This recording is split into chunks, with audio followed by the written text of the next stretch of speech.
They go fast. They're an up-tempo team. They like to spread the ball around. It's kind of a Mike Leach type offense where it is spread, but they like to run the ball. So, if K-State's run defense, which has continued to be very good, again, they gave up one big run on Saturday that kind of, watered down a really good performance from the run defense. If they can take away the run, they're on their backup quarterback too, although he's experienced from starting at USF. And if they can take away that run, make it one-dimensional, it'll be interesting to see how he handles that on the road. All due respect to Boise, I think Bill Snyder Family Stadium is going to be a bit more of a pit, a little bit more hostile. So we'll see how the crowd impacts this game. But UCF's a good football team, and this is a really tough challenge for Kansas State.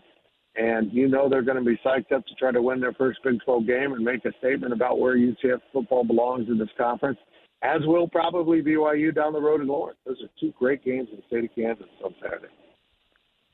So you have Giddens and Ward both getting about 12 carries a game, both rushing it pretty well as far as yards per carry, but not much production the other day. So does there need to be a bell cow guy for this offense, or will the two-headed approach kind of continue to work?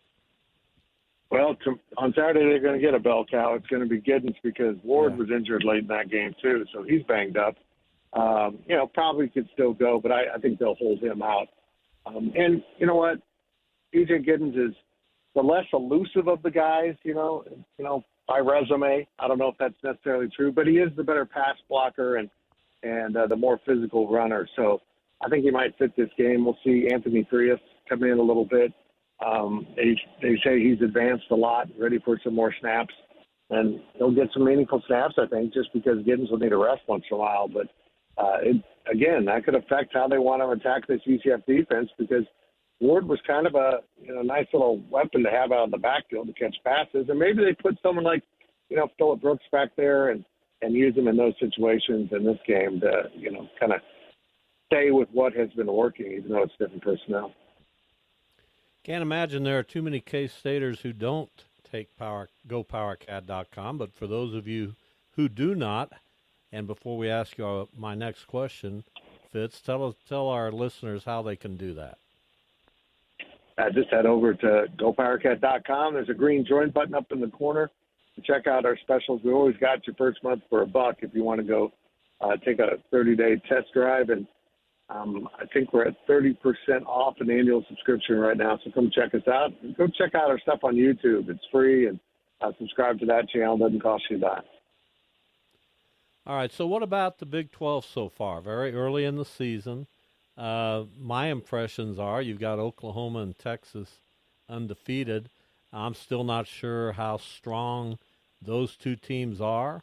I'm not sure if I guess Texas is kind of the established front runner. I don't think you can dismiss Kansas State at this point, but kind of a ho-hum start for the Big 12 in my view. I think ho-hum is overshooting it.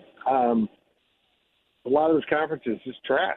It's just not a good year for Big 12 football. You got two programs that look like they were ready to thrive and do so into the future at Oklahoma State and Iowa State that have come apart at the seams. It's hard to explain.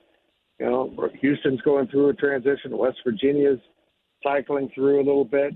Cincinnati comes in with a coaching change. We just still can't figure out Baylor. Let's be honest here. Oklahoma hasn't played anyone yet, and they won't play anyone for a couple of weeks because they start their season in Big 12 play with Cincinnati and Iowa State. So they have one of the softest schedules in the Power Five, and Texas with, just a huge win. We can all agree on that. And then Alabama turns around and struggles at South Florida. So you kind of wonder, was that a great win, or is Alabama bad? Are they just not put together yet? So there's a lot of football to be played, and nobody's out of it. Everyone, with the exception of the one game between TCU and Houston last week, everyone's at 0-0.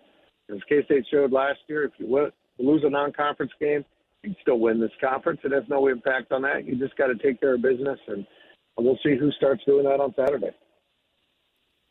Yeah, we'll continue to learn a lot more about these teams, including K-State and Kansas. You mentioned Kansas with a very interesting home game as well on Saturday against a new member in BYU. So it's intriguing stuff. We always appreciate your time. Thanks for coming on the show. Thanks, guys. Really good to talk to you.